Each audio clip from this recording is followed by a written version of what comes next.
Now we're going to get moving because we have some very unique special gifts for this unique special time that you need to hear from. You didn't come to hear me, you came to hear them. So no further ado, I'd like to introduce to you Miss Juanita Attaway with the Bessie Coleman Aviators of Dallas, Sisters of the Sky. Now, that's all you need to know.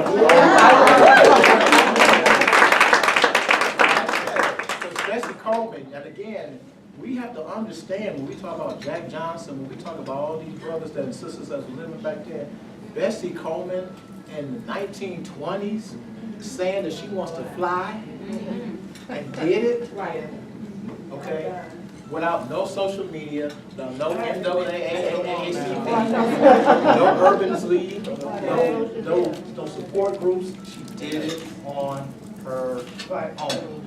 That's what this sister represents. She's flying on the wings of angels. Go ahead, sister. All right. Well, good morning and thank you so much. Step up this way. Camera's over this way, then we're okay. Let me move back over this way. So I'll stand here. Is this okay? Okay.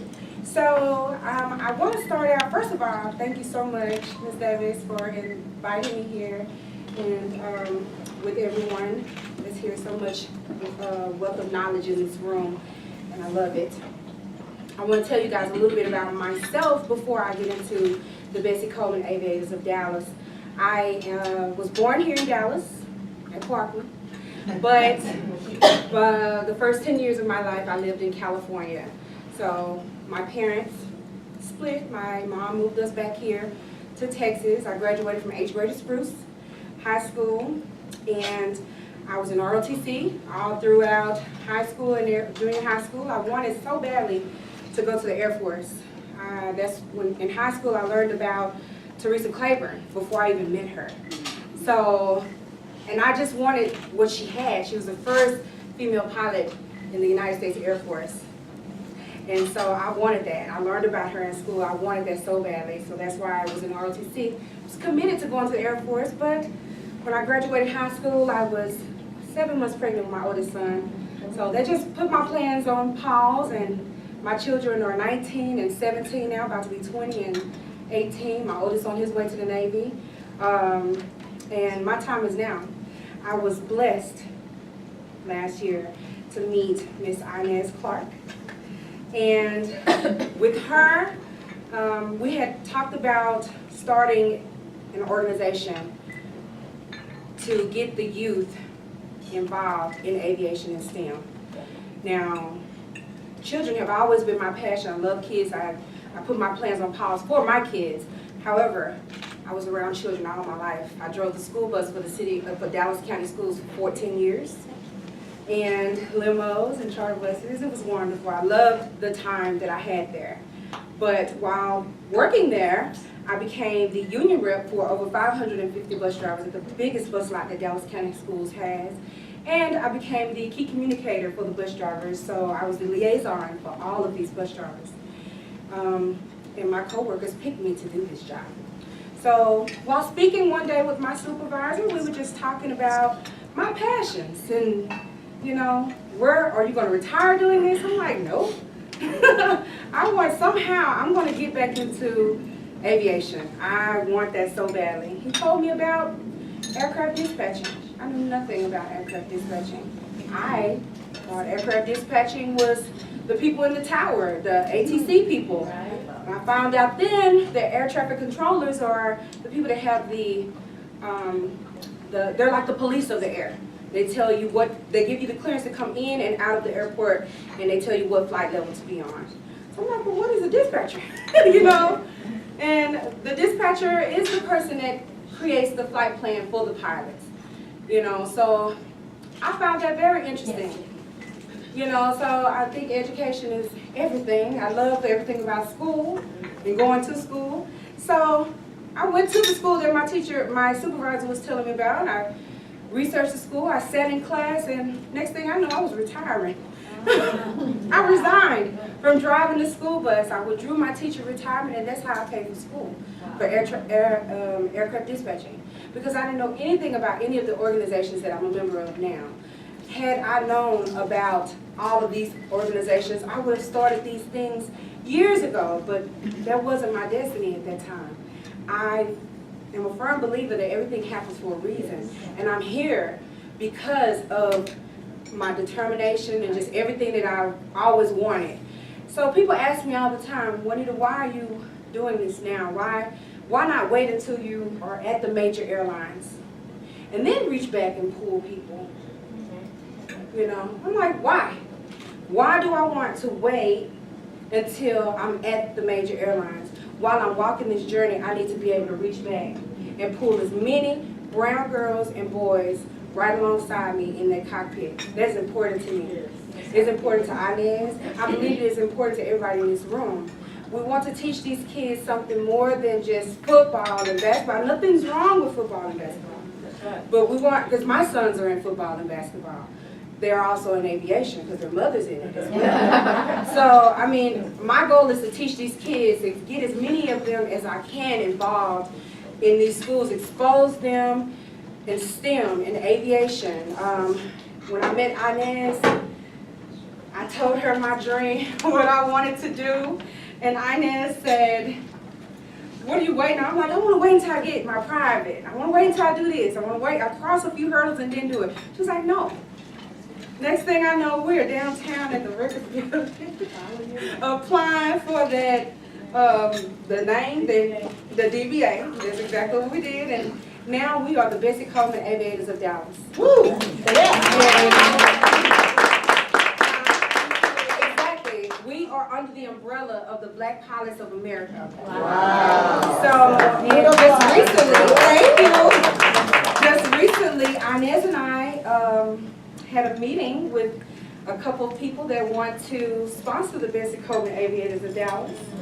FlexJet at Love Field wants to help us put on our Welcome to Dallas event, where we're going to have a Kids in Aviation Day. We're hoping to do this Labor Day weekend, that Saturday. FlexJet is going to shut their ramp down. That is major for this event. They're going to pull out all the planes that they have to introduce these kids. We're going to have all kind of workshops set up so we can introduce these kids to aviation, teach them about STEM, teach them about weight and balance, the things that I am passionate about. I am infatuated with planes, and I want these kids to be infatuated with planes too.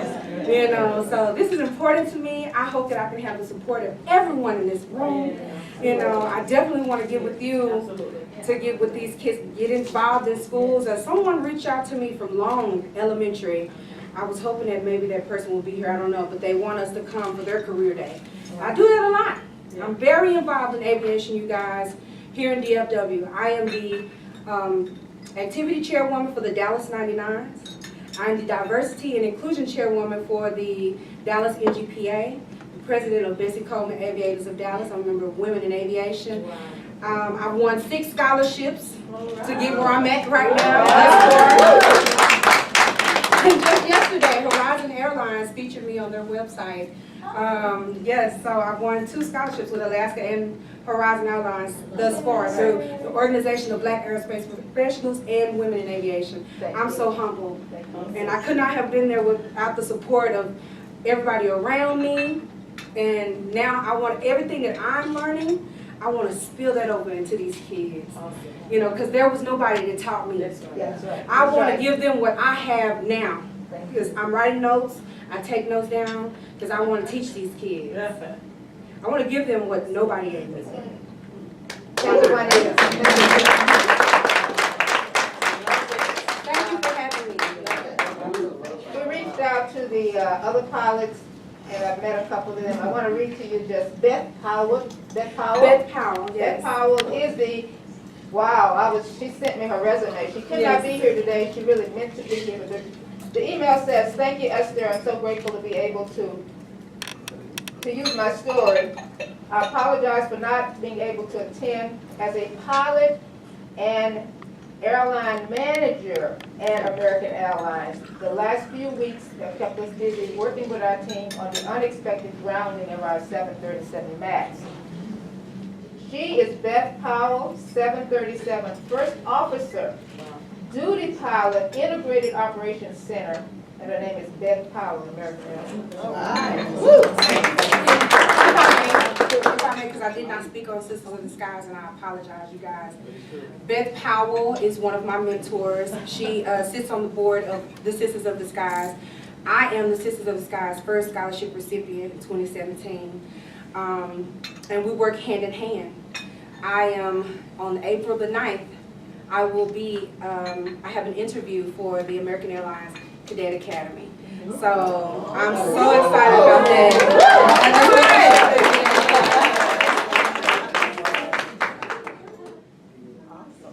Yeah. Well, we'll have them come next year. We'll have them here next year. I'm giving you guys a year's notice. Thank you. When you walk out, I want you to walk past here and just look down. It's beautiful. And I want you to look who's there and who's not there. Okay? It's very intentional. When you walk through here, you can see how this is actually operating. So for us to be here twice, they don't have this many of us all year that come through here. We spot. We may get invited. So it's very, very necessary for us to expose ourselves to different elements and different functions. We were at the juvenile facility. We took 40 students from the juvenile facility on a JJAP. We took them on a tour to the Crescent Court exposure tour. Crescent Court. They got to eat lunch at a home in Hillcrest. And everything that we do that's different from what we're used to doing is something that we need to do. So with that, I'm going to slightly introduce Mr. Young, our guest of honor, but I'm going to have my friend and my partner that's going to give you a full introduction. But I just wanted to say that I got a text from a buddy of mine in Cleveland, where I'm from, Cleveland, Ohio, home of champions.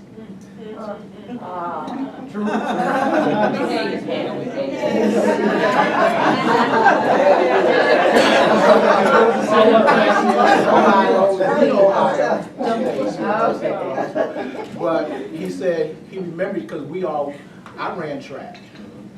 And we wore Pumas, and so when I ran track, we ran on the cinder track back in the day. And I did hurdles. I did the sprints, did the hurdles, long jump, high jump, because we could do that. I did the hurdles until I hit my knee, running through those doggone things. And I said, that's it. I couldn't get it because you're supposed to do, it's 3 steps, 1, 2, 3, pop, 1, 2, 3, pop. I would do 1, 2, 3, sail over it because I was not hitting my knee. So I would win the first 2 because I was faster than everybody. But by that 3rd hurdle, they passed me up and I said, I'm not hitting this hurdle anymore, so I couldn't do it right. So you just imagine, those of you that run track or run anything, 400, we called it 440 back in the day, but 400 meters, jumping over hurdles. Edwin Moses is a name that comes to mind real quick if those of you familiar with track, because he was undefeated for 1,000 years. And then, this brother came, all right, and put into perspective, nobody on the planet has beaten his record since. Wow. Nobody in humanity, all the people that run track, he is still the king of the mountain of the world. So, finish up. Yeah, how you guys doing? I'm William Michael with Ester High School High. One of the nice things that I like about, like saying, meeting Kevin, I'm always bringing people here. Tito Jackson, Gerald Dix, T.A. Turner. So I bring a lot of people here, you know, just so these guys could all actually out of see what Dallas is all about. One of my main was the favorite ones I like, you know, Mr. Young here, because Mr. Young is very aggressive, and he likes, you know, he likes to see stuff get accomplished. One of the things I look at, like I said, as far as what you got, what I like to do is get the dates and everything. Let me see if I can get some of these guys to come out and support what you have. Let's see what type of celebrities or whatnot that we can reach out to, because he knows a lot of people, I know a lot of people, and we would enjoy coming out, you know, have these guys come out here and introduce the program as far as kids go. And I work with Miss Jackson and, Miss Wallace. General Dix came out, so, I've already talked to General Dix, and General Dix is, he's telling me that, he's gonna get in contact with you through Miss Davis. So we still gonna, that's not over, so we still working with that. Because my thing is, there has to be a true understanding of exactly what we're gonna do and how we're gonna do it. Once we figure that out, it's gonna make it better for all of us. Now, us guys, we're not doing a lot, it seems like, a lot of you women, you guys are the ones that are stepping up, you guys are the ones that, not turning your back on a whole lot of stuff. But myself, Kevin Young, General Dix, Tia Turner, so we want to be the ones that be there to support you and help you and bring whatever we can to bring attention to whatever that you're doing. Anytime that you're doing something. That's what I'm saying. If I can put together a program where we can help you bring kids out there from different sets. Right now, in June, myself and Kevin Young, we're doing like a skit program for Newburgh in Atlanta. So that's something that we're working on now that we work with Newburgh. So now, not only we doing stuff in Dallas, we're doing stuff in Atlanta. I did stuff in Seattle, Washington. We did a skit in Cleveland, Ohio, because I'm from Ohio too. And so we've been all over Tierra's in Hollywood. And also too, we want to put something together with Tierra. Tierra Turner told me that we could put together a program that he could take, I don't know how many kids, we could take them to California and he would introduce them to the stars of that are in Universal Studios. That's where he films. That's where he do a lot of stuff. Do it free. All we got to do is get them there. So there's a lot of stuff that we're capable of doing that we can put together. It's going to take everybody's help. It can't just I can't do it. I know everybody. Just one person can't do it. That's right. It all happens with a group effort. So and no individual can't do nothing. Word of mouth is going to push it. And word of mouth is going to push it. And one of our things is this: law of large numbers.